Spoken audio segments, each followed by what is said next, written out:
What's going on, family? Welcome back to the Hustle and Grow podcast. This is the show where we don't just talk about the grind, we talk about the transition from hustling to growing and building a business that lasts. Now, today's episode is about evolution, it's about creativity, it's about mindset, and I'm sitting down with the Transition King, DJ Hurd, a producer, DJ who has been creating music and just being creative since middle school.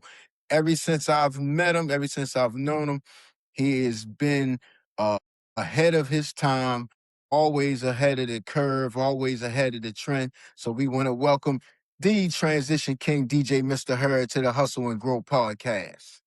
What's going on, family? How we doing? Long time What's no see, going man. on? How are Hey, you? I gotta correct you on one thing. What's that? You said since middle school, right? Yep. No, elementary school, Okay. because that's why I pulled this up. Now, I don't have it, but I'm going to put it online.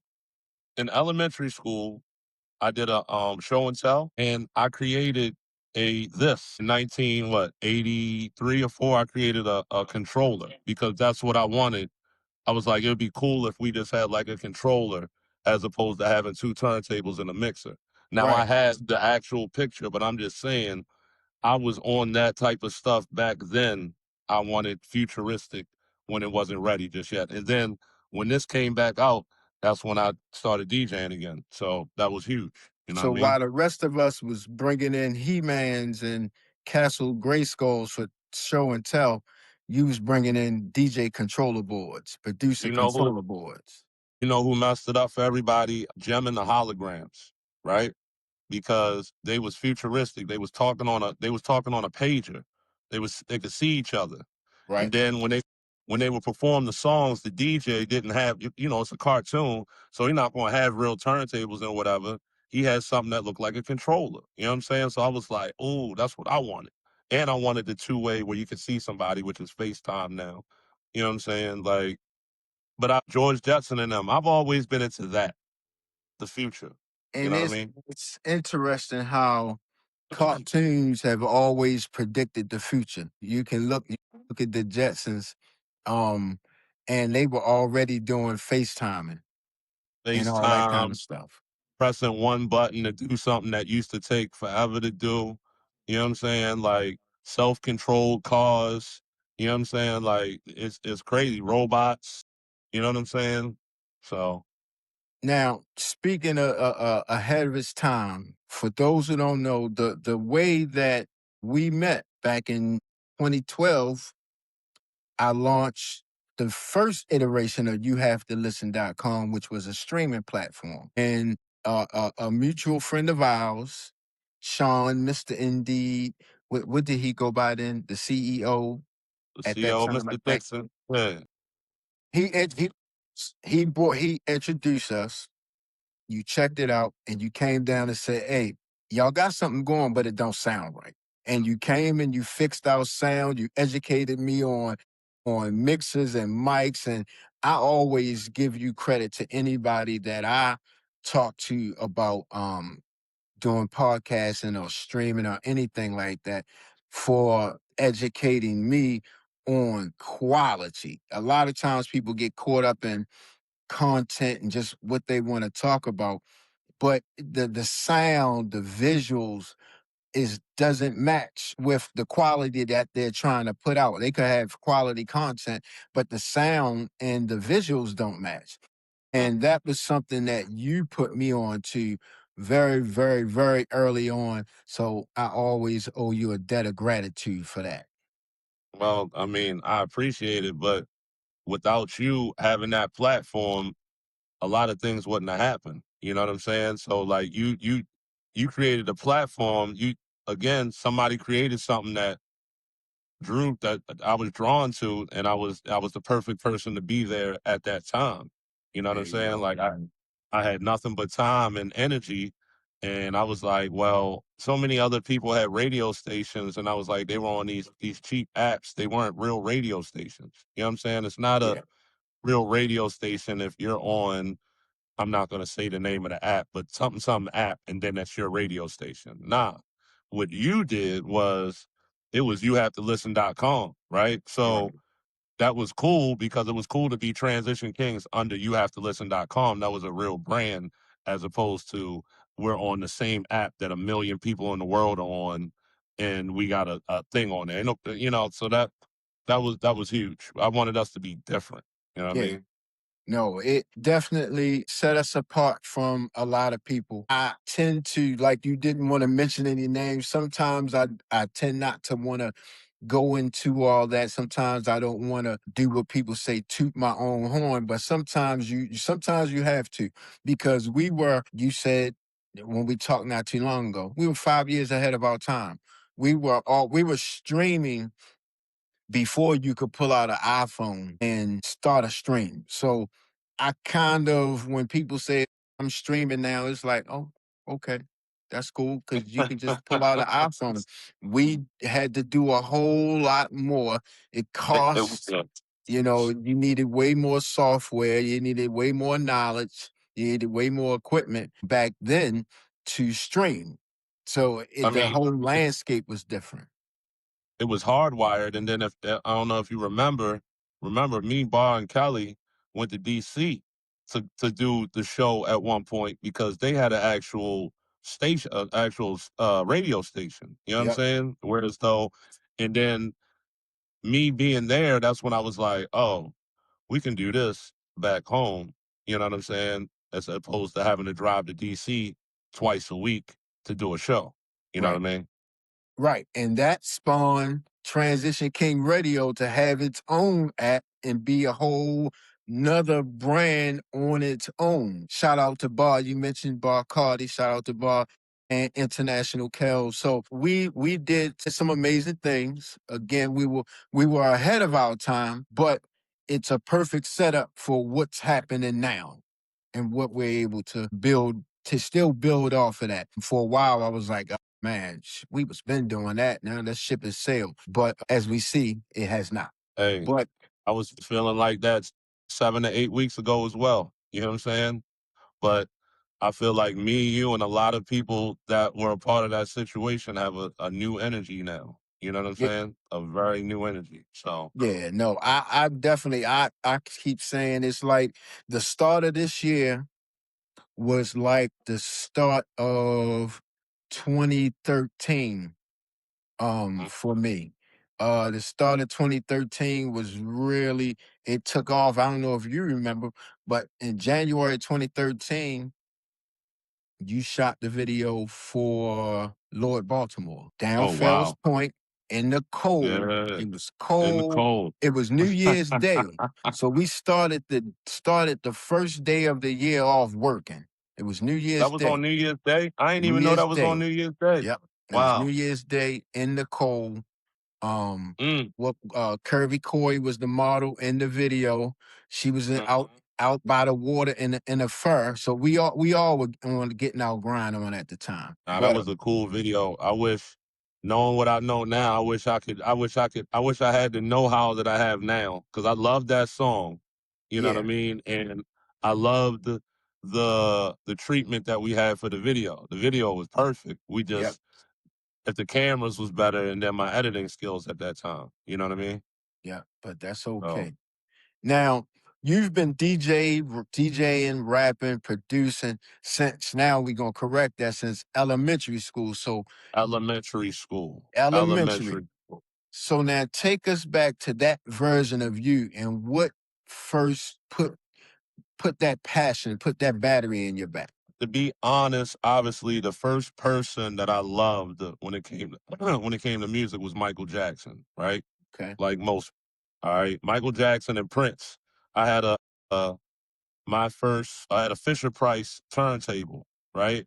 You gotta be old to know what Fisher Price is, right? So I had a Fisher Exactly. Price turntable, and my mother had all of her old records. You know, back in our days, our parents collected records, like so I was always into playing 45s and records, and my mother used to put music on, and we would dance in the living room. You know, we lived in a row house in the city. The brick, what do they call them? The brown, what do they call it? Brownstone or Brownstone. whatever. Yeah. we was on Catherine Avenue. So my mother she loved to party. So we always danced. So I always loved music, right? This was at a time when V103 used to play great music. You know what I mean? The radio was different at that time. So Right. she had a nice sports car. She had the Datsun 360, the one that talks. I forgot what number it is, but her car talked back then. Oh, Front door is open. Fuel level is low. You know door what I'm saying? ajar. Like, door Yep. ajar. You know what I'm saying? Now, this is 84, 85. You know what I'm saying? So, again, I was always with the futuristic stuff, right? But that I was into it then. So I was doing it then. And then she took me to a kiddie disco and they played Rapper's Delight. And that was different. You know what I'm saying? We was loving it. We remembered because it sounded like the song "Good Times." These are the good times because it was the same beat. You know what I'm saying? I'm the Right. hip, the hip. You know what I mean? So I was like, oh, but at that time, I just remembered I had a Boss Hog outfit on. I had a white. You know how Boss Hog had the white From the Dukes of top and Hazzard. bottom, and I had a white Dukes of Hazzard hat like him. You know what I'm saying?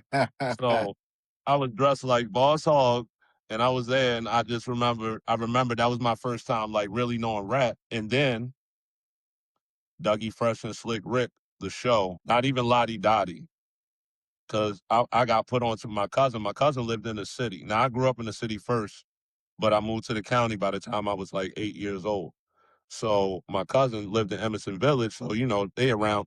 They back in the city had BET before everybody, the jukebox and all of that. So he was kind of a little bit more hip, and he put me on to WBB, another radio station back in the Caught day, and he be caught up in the web. they played All the Way to Heaven, and I was I was like, Dougie Fresh had me in awe because he could do everything. He could rap, he could beatbox, and Hmm. he could dance. So I was like, I want to be that. I want to be him. I want to be able to beatbox, dance, and rap. It's not good enough just to be able to do one thing. You know what I Right. mean? So that's where that went. And then I went from the practicing the beatbox, right? Then I started getting really good at it. You know what I mean? And then that was the thing. We was used to go into the bathroom because it got the echo and everything, and we sitting in there doing the beatbox and we killing it, and we're doing it so well that in elementary school they had an assembly and let us beatbox for the freaking assembly because we were that Right. good. You know what I'm saying? Like I could go for a minute. You know what I mean? We was making songs. We had a radio station come in because I used to beatbox and harmonize while I did the beatbox, and my boy would rap. So a radio station came and recorded it. You know what I mean? So I'm just saying, like all of these things were done. I'm still in elementary school while I'm telling you this right now. This is in fifth Right. grade. You know what Okay. I mean? I didn't even get to middle school yet. Right. So that happened in elementary school. You know what I'm saying? Like so, because my boy would rap about Ducktales, so I could do the Ducktales harmony while I was beatboxing, and he would rap the song. You know what I mean? See, I don't think many people can say that they were doing all that in elementary school. Now, Definitely not. your resurgence has kind of been like mine, but your resurgence in music, and because if anybody has been online and that is associated with, you have to listen, me, you, a few other people, they've been seeing you've been releasing music every day, sometimes twice a day.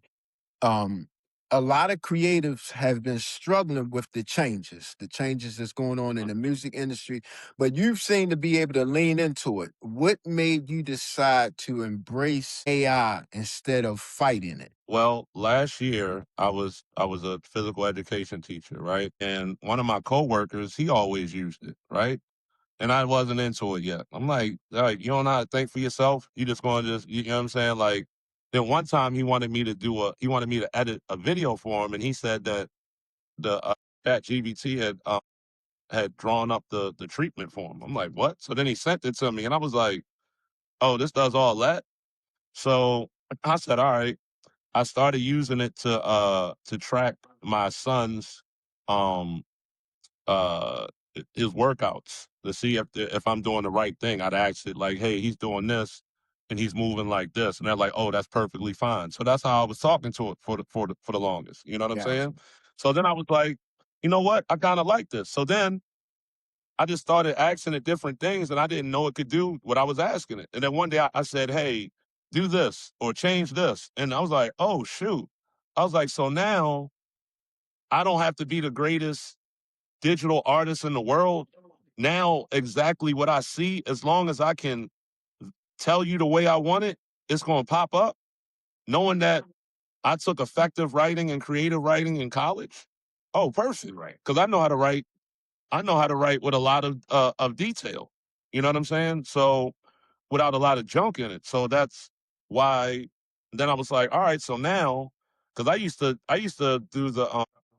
do the flyers myself. Right Right. now, if somebody, I'm doing it with that because it's going to come out even better and quicker.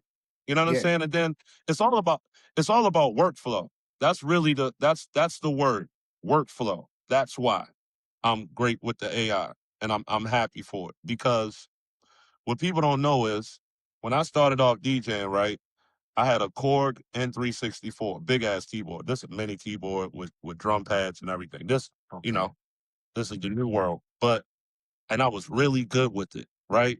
I can make that sing like nobody else, right? But that didn't produce the sounds that were out at the moment. You know what I mean? Like it didn't sonically sound like the music that was out. Right. But with that thing, what it taught me was I was making original music. I always made original music because I wasn't good at sampling. So I just got into making original music. And then my music, what I would always try to do was I always tried to make it sound sampled, even though it's original. You know what I'm saying? Like that was my thing, to make it give that sound, like it sound like he does, but no, he's playing all of that. You know what I Right. mean?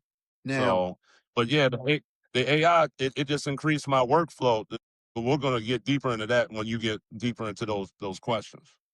but and actually my that's my next question. Now, when people hear AI music Hmm. and assumes it replaces talent.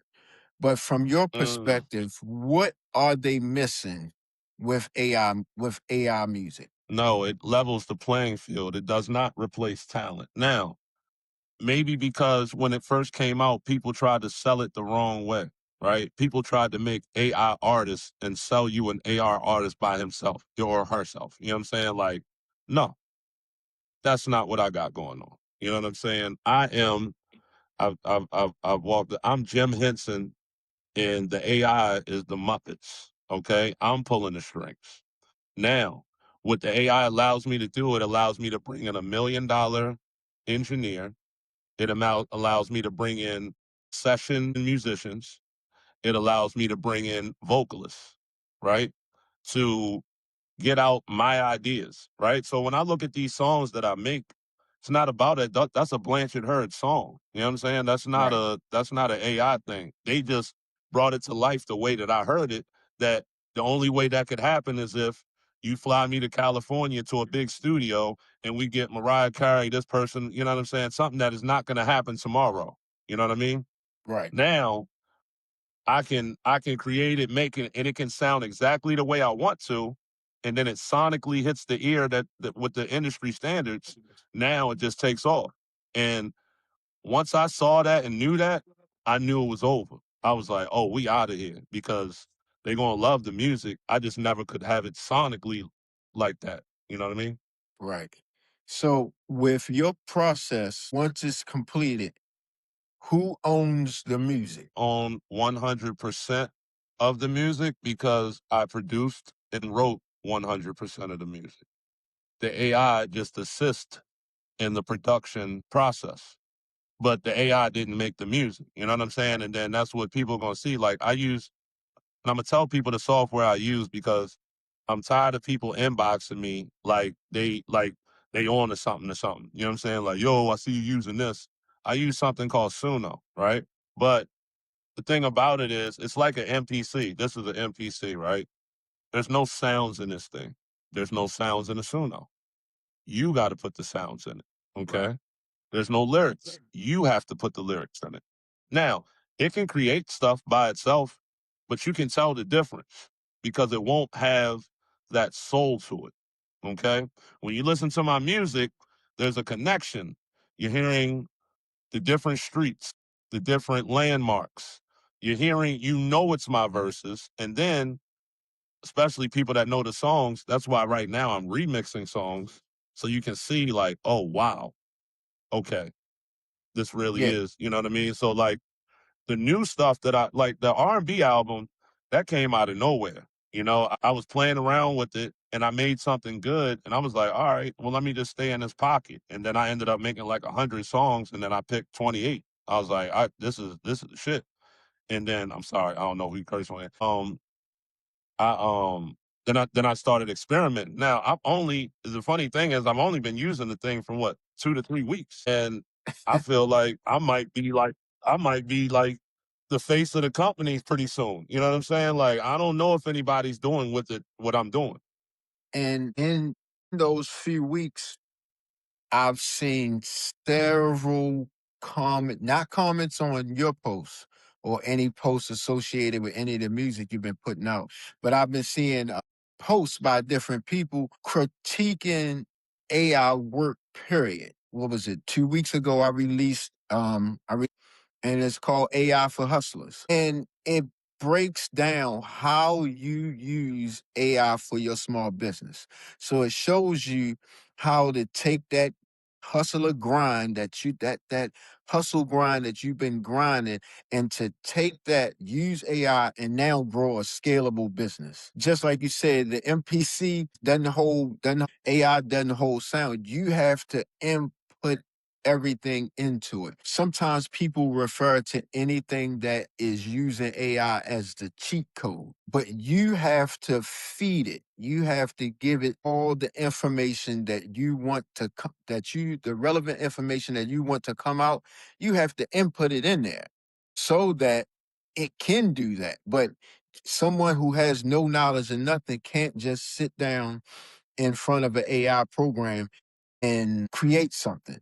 You have to be creative. And um when I think about how AI is affecting the creative landscape, it's very similar to when, prior to the camera coming out, artists painted portraits. And the best artists were the ones who could paint a portrait and make it look realistic, could paint a picture of a forest and make it look realistic. But then when photography and a camera came out, now a photographer could go out and find the perfect angle, and still had to find somewhere to have all the colors that they wanted, that a artist would put in the painting. They had to find that right location. They had to get that right angle. They had to have the right film, all of those different things in order to be able to get that shot.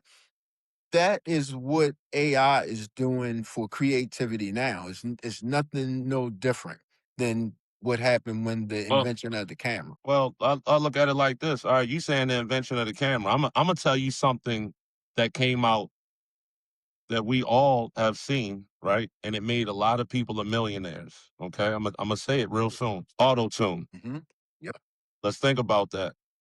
It created a lot of singers, right? There's a lot of rappers and guys that do sing songy stuff that wouldn't have been able to do it when we didn't have that auto tune plug in like that, right? They would have just been dry. It wouldn't have been the same. Now, like Mhm. now T Pain can sing his butt off without the thing, but what made him poppin' was the auto tune. You know what I'm Yes, saying? So wasn't that an assist? definitely. That was an assist, but all right, once auto tune came in, we all got it. But were we all T Pain? Were we writing those songs? You know what I'm saying? Blame it on the you know what I'm saying? Like, yo, my man was making hits. This is his pen now, but the auto tune definitely gave him an assist. But it's a plugin.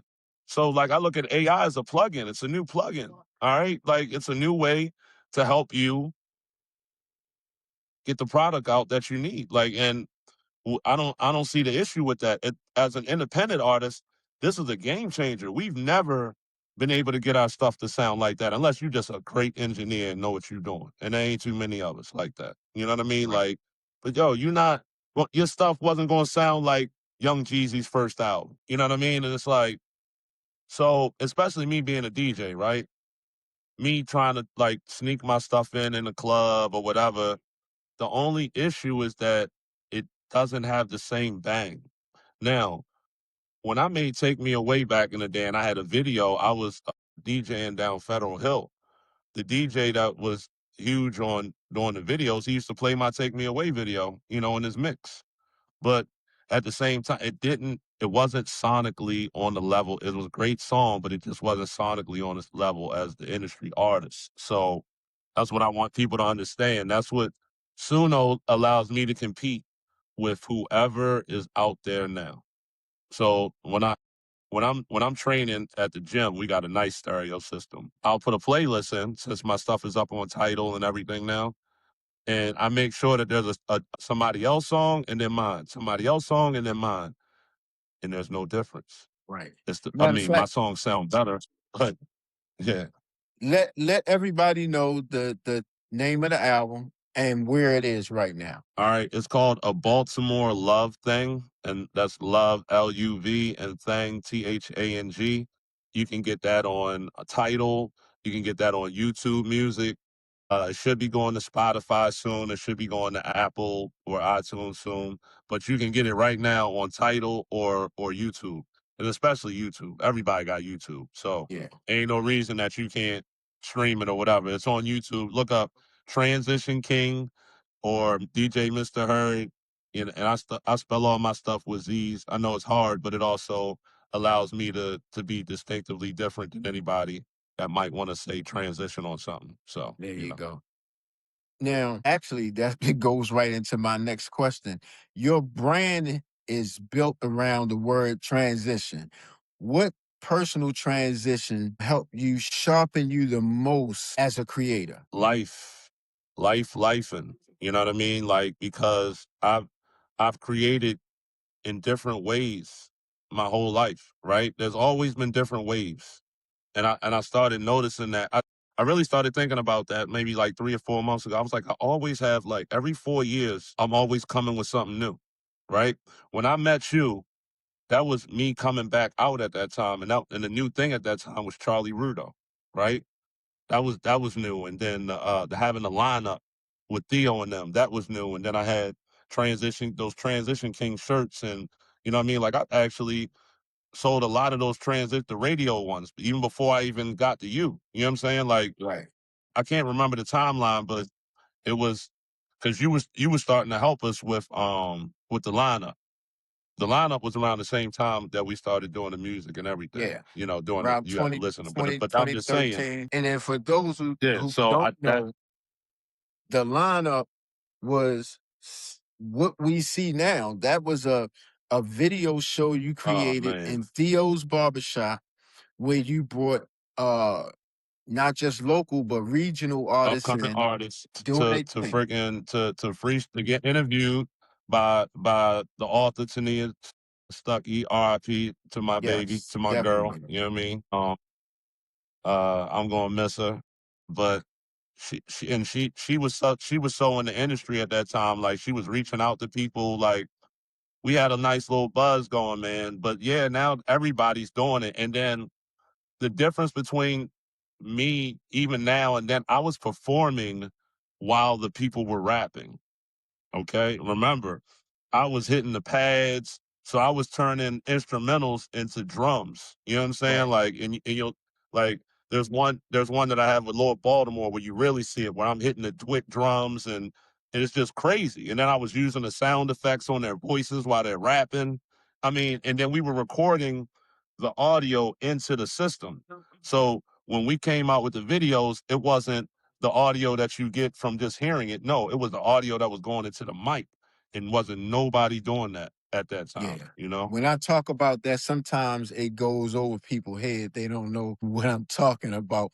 But when I'm comparing, I'm telling people it's levels to things, you know. But yeah, so no, that stuff that you were doing at that time was definitely something that was new then. At that time, like I said, we talking 2013 is when all of that stuff All right. really was going on.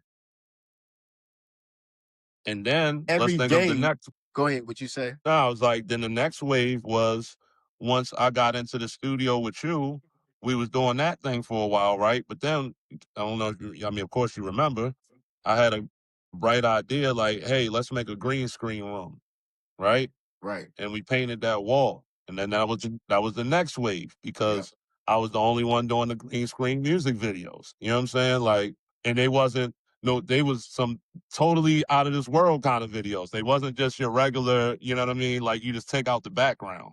No, I had some whole crazy stuff going on. You know what I mean? So, and you can see those videos on YouTube, Transition Kings. You know what I mean? So all my work is out there. You know, so it's like people can't pull my card because you'll see videos of me like actually creating beats on keys and drums. You'll see me rapping in the booth. You'll see me DJing at parties. You'll see me beatboxing. You'll see me dancing. Like I am music. You know what I'm saying? Like I really do this music thing. This isn't this isn't no fluke thing with me. You know, Right. even leading up into this time period now, last year I made like 200 beats in the winter last year. You know what I mean? I just got inspired again last year, but I didn't put them out. But I made 200 beats last year. No, that's impressive. Now, and during that time when we were running the radio stations, there were a lot of artists coming through. And a lot of times they were just artists. At what point did you stop seeing yourself just as an artist and started to see yourself as a creator, a builder, a business? When I came up with the Transition King logo, the original the original DJing logo, because I made that when I was working at Pikesville Middle, and I got it copyrighted and everything. And I knew that transition could lead to different things, right? So I was like, I'm somebody that I do a lot of different things. I'm not just one thing. So I'm the transition king.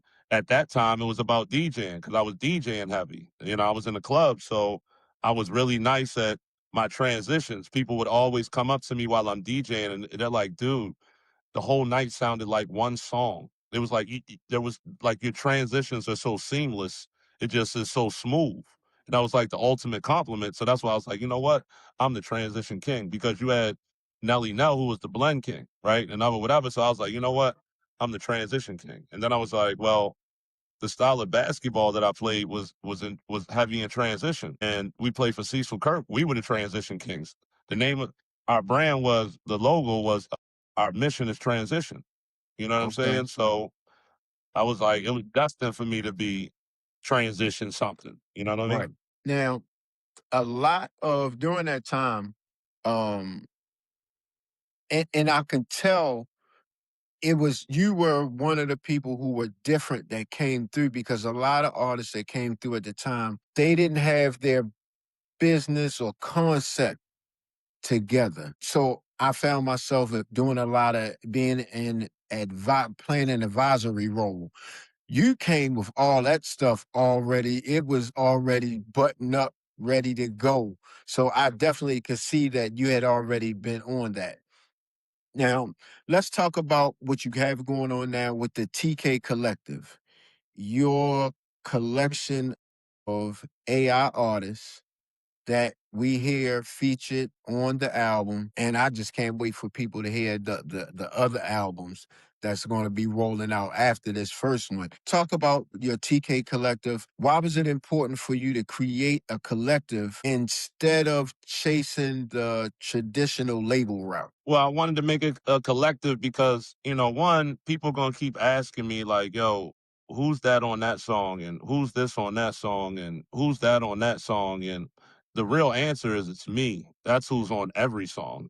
You know what I mean? Because those are my lyrics that the AI is singing. But for it to be the TK collective, I was like, this it reminded me of the Muppets. It's like, all right, I have my Kermit the Frog. I have a singer that I can keep bringing up. That's like my lead guy. You know what I mean? I got my Miss Piggy. I got Fozzie. I got all of these characters. You know what I mean? So those are my go-tos when I write my music.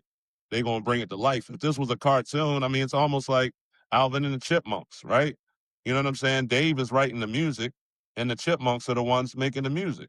They, Right. you know, they the superstars, but Dave is the one, you know what I mean? Like he's the writer. You know what I'm Right. saying? He's a producer. That's all that is. And more than anything, I mean, I'm an artist, but I want to be known as a producer. I'm a producer. I'm a DJ. I'm a producer. And when I really say that, I didn't know I was a producer until I got the You Have to Listen, because I was producing podcast shows. I was producing music. I was producing music videos. You know what I'm saying? I was like, yo, I really be producing. Like I'm kind of the person that makes sure everything is right. Like, I mean, when we did the showdown Rams Head, we had one person that had to DJ every set. That was me. You Yep. know what I'm saying? Like, was that not work? Like, I don't know if Yeah. anybody's ever done that. You know what I mean? Yep. Like, I had to do every single set. I was never not on the stage. And And then I had to do you my set. perform. And you perform. Yeah, you know what I'm saying? Like, and it took away from my set that day too. I think I couldn't even remember my lyrics. I was done. I was done. I mean, because that was a long show, but I'm just saying, like, people have. When I was in middle school, right? I was in two of the acts for the talent show in middle school, right? So I'm on one act and I'm on the other one. In high school, I win first and third place because I'm on two different acts. And I'm like, it's because I can't just stay in one box. One act, I'm with the rappers, right? That's who got third place because I was beatboxing for the rappers and I was rapping. We got third place. First place, you know what I did to get first place? I beatboxed I did the club beatbox while my boy was singing R&B songs. I have a picture of it. It just drove the place crazy. He was singing all Okay. the Jodeci, Usher songs. You know what I'm saying? And I'm sitting there doing every club beatbox there is. So And it y'all was just, blended we then. killed, we killed it. Milford Mill Talent Show. Milford Mill Talent Show 1990 did Make It Last Forever. And I sung Key Sweat part and I did the beatbox. You know what I'm Okay. saying? So I've been doing this forever. So now we talk a lot on this show about the difference between hustling and building. When did that distinction click for you that okay, I'm a DJ, I'm going around, I'm DJing parties, I'm rapping here and there. Now let me take this and make this a real business and try to build something. I was doing basketball training, which is also a huge part of my life too, right? And a lady that helped me a lot with the basketball side of Transition King, she asked me, she was like, what are you gonna do with your life? And that kind of hit me. I'm like, yeah, what am I? Like, what am I doing? And like for you to say, like, what am I hustling to do? Like, what's the plan here? There has to be like a better plan going on. So instead of just hustling, I started building. I started building a brand, right? So here's the thing about me. Think about this. Transition Kings was hot. The name, the brand was hot in like 2014, 2015, right? Hmm. I never, I never, I never let the name die. I then named my basketball program Transition Kings, right? Right. And that I just transitioned to basketball, but we were still yelling Transition Kings, right? So it was still in your head. And if you really remember, when I came out with those Transition Kings hoodies, they always had the basketball logo at the top, and then they would have Yeah. the DJing logo on the joint. So I was letting people know off the break it could go either way. You know what I'm saying? Last way. You know what I mean? We're gonna come back. And if I remember correctly, even your girls' basketball team, you had them transition queens, right? The Transition Queens. Transition Queens. I think I got a picture of them up in here. I had the Transition Queens, and they that was another. Yep, my girls right here, my Transition Queens. Yeah, so I mean that was another entity of the brand. I did that in Virginia for 2 years, you know? And So in fact, but again, transition. just to play off the transition thing, we see that basketball played a big part in you growing from hustler to builder. Talk about um your basketball career. I know that you were a standout at Loyola, but how did that start? Well, to make a long story short, I was a phenom, By the time I got to eighth grade, I was a phenom at basketball locally. I mean, it didn't start out that way, but then by the time I got to eighth grade, like I was just different. Then the craziest thing about that, we're in eighth grade. I'm about to go to ninth grade. I go over to my homeboy's house who has two turntables, mixer. We mix like a break beat, and he keeps bringing back like a thing, and I rap over it. It gets to somebody's hands. we get brought into a meeting in ninth grade before basketball season starts about us getting signed to a record label. Okay, this is in ninth grade before the basketball season starts, and I'm sitting there like, yes, I want to make music, but I haven't. I do want to play basketball. You know what I'm saying? Like basketball is my love. I love music. I'm good at it, but I love basketball, right? So, and my mother wasn't trying to do that, but we really, I don't know, I forgot what record label it was, but it was a serious meeting because my whole family was there, and so was his whole family. You know Okay. what I'm saying? And his name was Herman. But that, that didn't go through. The ninth grade hit. I was like the second freshman in school history to make varsity, and I played varsity my freshman year. I didn't play that much. I would get in at the end of the games. And then the next year is when I took off my 10th grade year. I started, I made all county, all metro.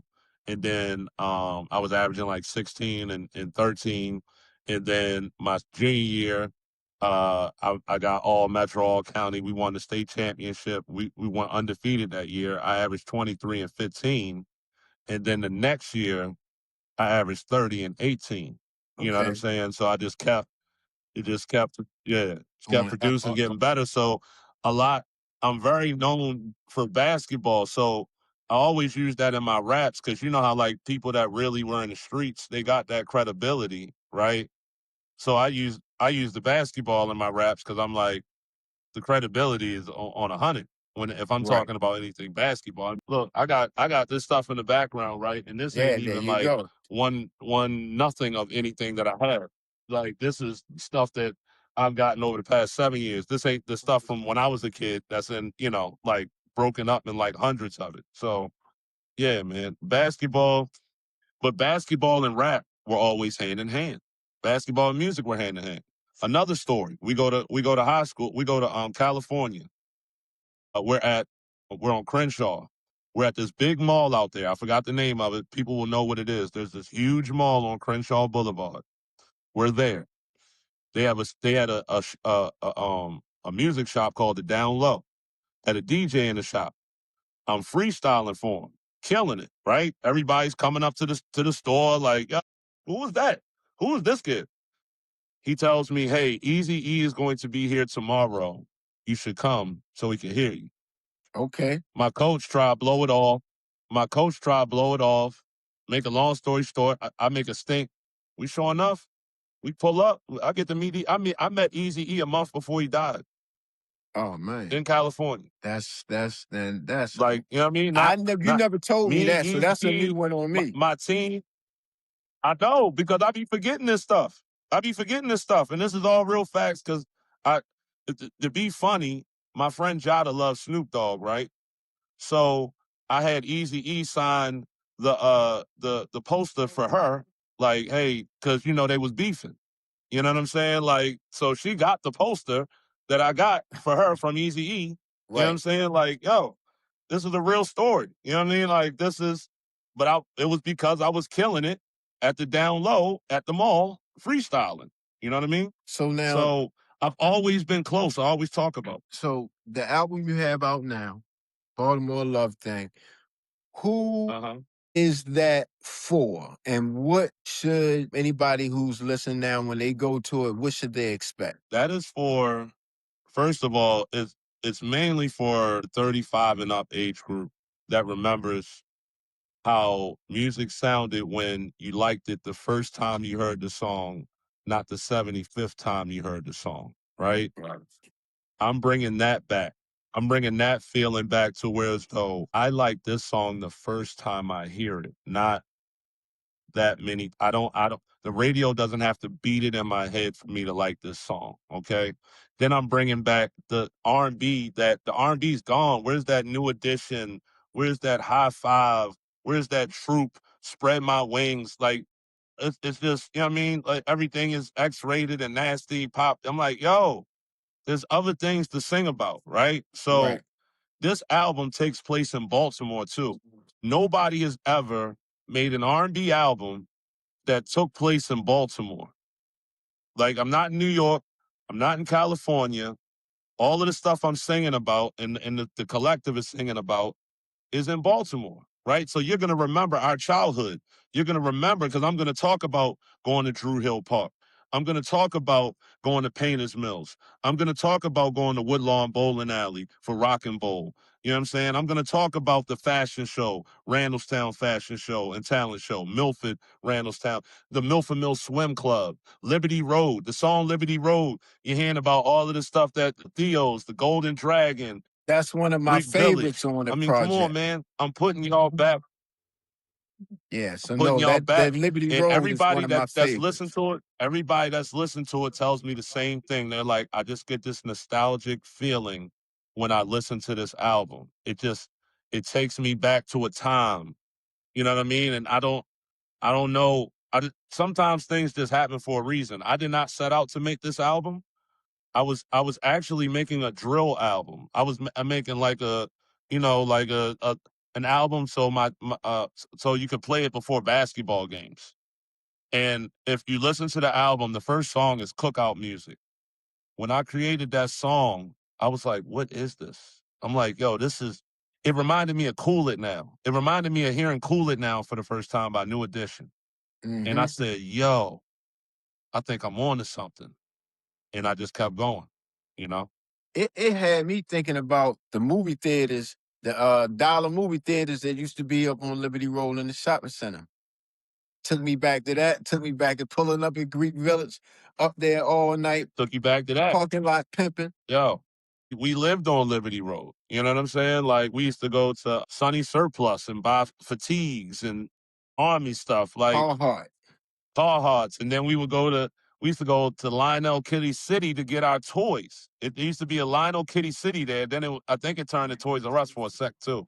But there was a Lionel Kitty City when I was little, right there where Canfield is at that shopping center. Right. Not Canfield, um, Scotch Branch on Liberty Yes, Road. Yeah. yes.